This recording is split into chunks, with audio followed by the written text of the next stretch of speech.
Bismillahirrahmanirrahim. Ada dua pertanyaan yang saya ingin tanyakan, Bu ya.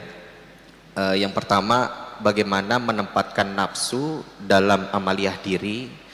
Yang kedua, adakah tips atau cara pada saat muhasabah kita tidak terjebak dalam perenungan dosa?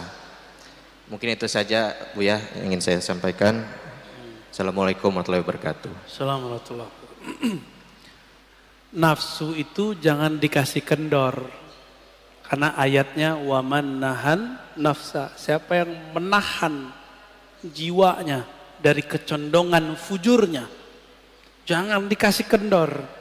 Jangan masker doang yang bilang jangan kendor. Ini masker jangan kendor, giliran nafsu dibiarin. Nafs itu tidak hanya itu. Nafs itu ada zahir, ada batin. Zahirnya nafs makan, pengen terlihat lebih baik depan orang. Batinnya nafs pengen dihargai, pengen dianggap alim, pengen menggurui orang, tidak mau digurui. Ini hati-hati. Masih ingat iblis? Iblis itu nafsnya pengen minta dihargai. Bahasa Arabnya istakbaro. Jadi istakbaro itu bahasa halusnya pengen dihargai. Bukan saya pengen dihargai, tapi emang harusnya begitu. Ah, ini hati-hati. Orang-orang yang tersinggungan mulu hidupnya, hati-hati tuh. Jangan-jangan antum melihara kiber, salah satu karakternya nafs. Hati, biasanya pengurus masjid kena ujian begitu tuh. Pengurus masjid, guru-guru, syekh-syekh, kiai-kiai, pejabat-pejabat, atau mantan pejabat. Dia mantan masih pengen dihargai seperti pejabat. Namanya post power syndrome, tahu? Ya, dia dulu ngurus masjid, sekarang kan bukan. Itu di banyak masjid saya ketemu begitu, Pak. Di banyak masjid, saya nggak tahu masjid sini ya. Dinamikanya mungkin 11-12 lah, bener, ya sama lah. Karena masjid ini tempat nyembah Allah. Setan nggak mau diem, Pak. Dia bikinlah pengurus tengkar sama pengurus. Antum yang tengkar kena udah. Kalau berbeda boleh, tengkar ya nggak boleh. Berselisih itu rahmat, yang nggak boleh itu takhasum, bermukhasamah. Mulai kemudian orang kalau udah mukhasamah tengkar, nyari kesalahan orang nggak? Ada beberapa masjid udah kayak partai politik, Pak. Mau milih ketua itu udah pakai, waduh ya salam, udah ada tim sukses segala. Ada grup baru lagi. Ya salam. Semoga Masjid Nabawi seperti nur Nabi Sallallahu Alaihi Wasallam, berselisih untuk maju, bukan berselisih untuk bertengkar. Amin. Nafs ini fiha lazzah. Hawa nafsu itu ada lezatnya. Ini saya ngomong begini, itu ada nafsunya. Kalau saya menikmati ngata-ngatain orang, maka saya niatkan kalam saya ini ngata-ngatain diri saya sendiri. Pahit loh, Pak, ngata-ngatain diri sendiri itu. Enggak enak banget ngata-ngatain diri sendiri itu. Maunya dia mau ngata-ngatain orang mulu. Enggak mau muhasabah diri, maunya menghisap orang mulu. Itu karakter kita, itu karakter nafs itu. Berarti antum sudah bagus tuh pertanyaannya. Saya gitu ya, dengan pakaian begini merasa nggak pantas. Emang nggak pantas, Pak. Cuma meskipun kita bukan orang soleh, kita mau meniru orang soleh walaupun hanya pakaiannya. Semoga dengan meniru pakaiannya nanti akhlaknya pun nempel ke tubuh kita. Kalau akhlaknya sudah nyampe, semoga karakter kolbiahnya juga masuk ke dalam diri kita. Nah ini, jadi gimana caranya? Jangan kasih kendor. Kasih kendor, kasih sanksi. Allah itu memberi sanksi nggak kepada jiwa ketika dia tidak mau mengakui Allah sebagai Rabb? Dikasih sanksi, nggak dikasih makan. Maka antum yang lalai kepada Allah, kasih sanksi, matanya nggak boleh tidur 1 jam, kurangi zikir, baca Quran, sholat. Harus disanksi diri kita ini, diberikan dia hukuman, disiplin. Masa orang ada disiplin kerja mencari dunia, tapi dia nggak disiplin kerja untuk akhirat.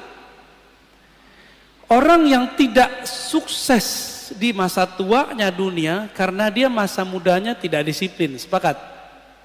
Benar? Bapak, kenapa saya bisa baca kitab apa saja sekarang? Karena saya disiplin dulu di umur. Mulai dari umur 15 tahun saya belajar baca kitab. Jadi telat belajar kitabnya. Kawan-kawan mungkin umur 12 sudah mulai hafal alfiah. Saya belajar itu umur 15.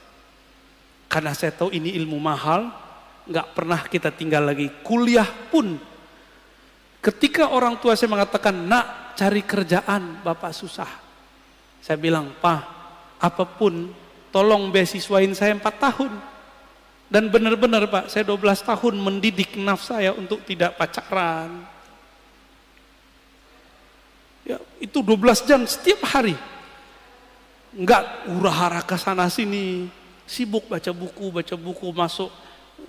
Jadi merbot di pesantren, azan.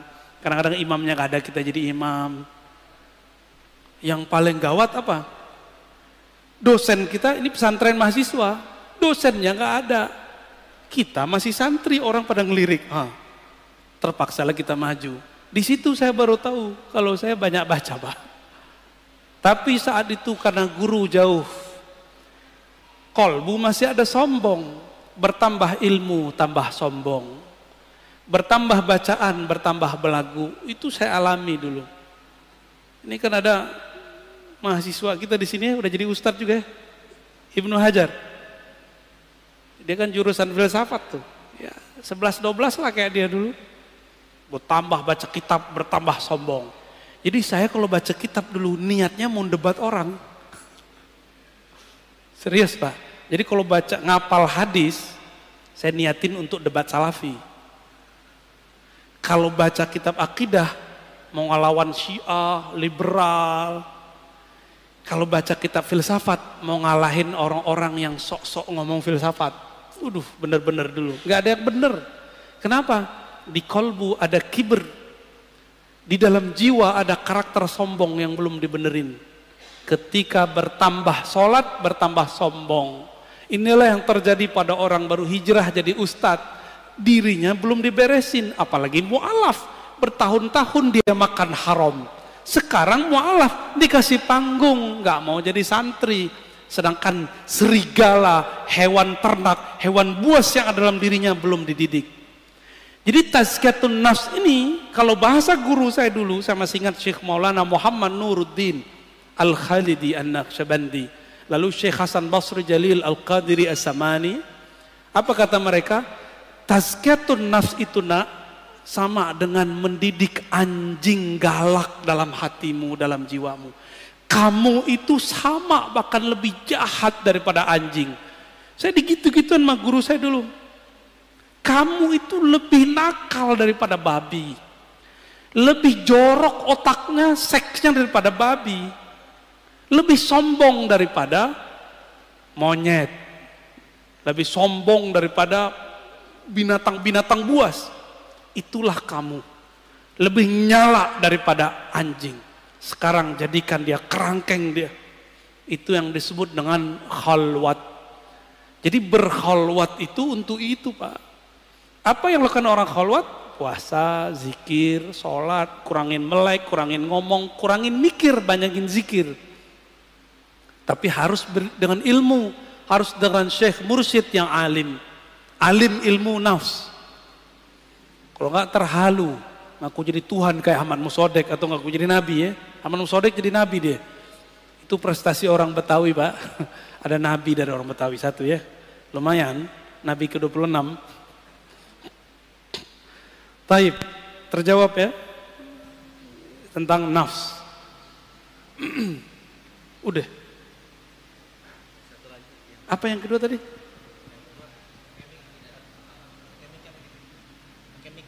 Yang kenceng aja ya.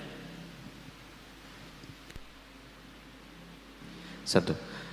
Yang kedua itu Bu ya, bagaimana supaya pada saat kita bermuhasabah kita tidak terjebak dalam perenungan dosa. muhasabah itu adalah cara kerja taubat. Muhasabah itu efeknya dua-duanya bagian dari tobat. Pertama, melupakan dosa, namanya move on. Set, antum jadi semangat. Tapi orang yang semangat lupa dengan dosanya bisa terjebak lagi, kan setan nggak mau diem, Pak. Nanti ada setan jadi orang soleh. Gimana ciri-cirinya? Yang sudah tobat ini dia belum matang, sudah berani untuk mengklaim dirinya tobat, lalu mengklaim orang pelaku maksiat seperti dia dulu, orang-orang yang kotor. Ini banyak nih anak-anak hijrah banyak kejebak di sini karena tidak tahu seni muhasabah. Ketika kita muhasabah, dalam muhasabah pun ada setan. Itu ketika kita move on, apa yang kita rasakan? Kita menyalahkan masa lalu atau kita menyalahkan diri. Kita memandang hina orang yang melakukan masa lalu kita, pekerjaan masa lalu kita itu masih dikerjain oleh teman kita. Kita memandang hina dia atau kita sayang kepada dia.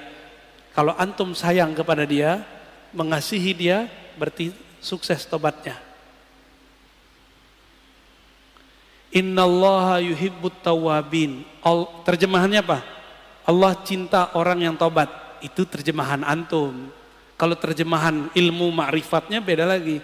Allah cinta para pendosa yang sadar dari dosanya. Itu arti aslinya. Berarti orang maksiat bisa dicintai Allah. Bisa. Maka saya katakan ke dalam diri saya yang suka maksiat, kepada teman-teman saya yang masih maksiat, Allah bisa jatuh cinta kepada kita, kepada antum semua. Yang penting mau tobat. Lah Ustadz, saya tobat besok ngerjain lagi. Udah tobat lagi. Sambalado, nggak apa-apa. Tobat sambalado itu disebut tawwab, ghaffar. Apa arti ghaffar?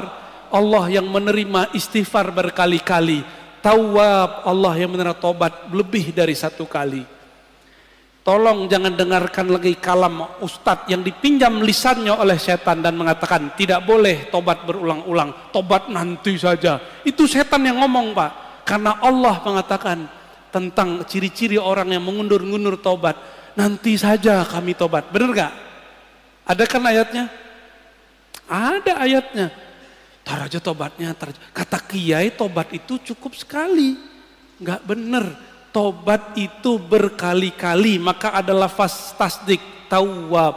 Coba tanya kepada orang ahli nahwu sorof. Apa arti tawwab? Orang yang terjebak berkali-kali kepada maksiat, dia pun berkali-kali tobat. Sampai tobat itu jadi makomnya. Jadi saya kalau melihat ada orang maksiat, saya bawakan ke diri saya sendiri. Antum jangan jijik ngelihat perempuan yang buka aurat. Mata antum kan menikmati. Ya toh? Jujur tuh yang senyum-senyum tuh, jujur tuh. Ayo senyum. Pada bengong kan? Itu kita munafik ke dalam diri kita sendiri. Coba sesali ya Arab. Aku mengatakan orang itu hina, tapi aku menikmatinya. Gawat gak? Kita jijik katanya, benci melihat orang buka aurat, tapi mata antum tuh gak bisa lari dari dia. Bisa gak mata kita lari dari orang cantik, bening, buka aurat? Gak bisa. Antum gak ghadul basar di depan orang. Antum bisa ghadul basar depan masyarakat, depan teman. Di rumah buka Instagram bisa ghadul basar gak? Saya gak yakin, jangan sok suci. Maka karena kita ini nggak ada yang benar utuh, makom pertama yang mesti kita buka adalah makom taubah. Ya, pribadi yang suka tobat. Jadi orang yang tobat itu level pertamanya move on, lupa sama dosanya, tapi dia tidak membenci pelakunya. Ada yang kedua, selalu ingat maksiatnya. Orang begini, kalau dia punya guru mengajarkan tobat, dia tahu cara tobat. Kalau dia tobat, selalu ingat ciri-cirinya banyak nangis. Banyak merindingnya. Kalau ingat begitu, selalu ingat dirinya yang hina. Orang begini nggak sempet mikirin orang. Jadi kenapa ada orang hijrah, habis itu ngata-ngatain temannya, padahal baru kemarin sore hijrah. Berarti dia hijrah baru pakaian dan fikrahnya, belum nafsnya. Bisa paham kenapa teman antum sekarang musuhin antum. Kenapa teman kita dulu, teman-teman ngopi bareng, ngafe bareng, sekarang malah ngajak berantem terus di grup. Malah nggak mau lagi semajelis. Itu karena dia baru di sini hijrah, tapi di dalam ini belum hijrah. Apalagi kolbunya, ya. Mana ada orang ahli zikir sibuk posting-posting video, ya nggak? Cukup lah ya. Baik teman-teman, cukuplah ayat ini. Waman jahada fina lanahdiyannahum subulana. Mau sampai kepada Allah, mujahadah. Bisa mujahadah sendiri? Tidak. Maka ikutlah mujahadah orang yang sudah sukses mujahadah. Disitulah perlu bertorikoh. Maka torikoh perlu direvisi, diinovasi setiap masa, walaupun namanya sama. Torikohnya Naqsyabandiyah, tapi ada revisi di dalamnya. Zikirnya nggak perlu direvisi, tapi metode mujahadahnya direvisi. Qadiriyahnya direvisi. Jangan kaku bertorikot. Bukankah Syekh Abah Anom juga merevisi? Bukankah Syekh Ahmad Khatib Sambas juga merevisi? Dari 2 torikot digabung jadi 1. Bukankah Abul Hasan Syazili juga merevisi? Bukankah Imam Maulana Khalid An-Naqsyabandi juga merevisi 5 torikot? Bukankah Syaziliyah Darqawiyah juga merevisi? Semua mereka merevisi. Tapi kok nyampe sekarang torikot jadi kaku, orang-orangnya jadi saklek, berarti ada yang tidak beres dalam keilmuan bertorikoh. Maka ambillah ilmu ini dari orang berilmu, jangan dari orang yang tidak berilmu.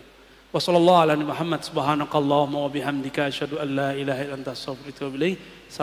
warahmatullahi wabarakatuh.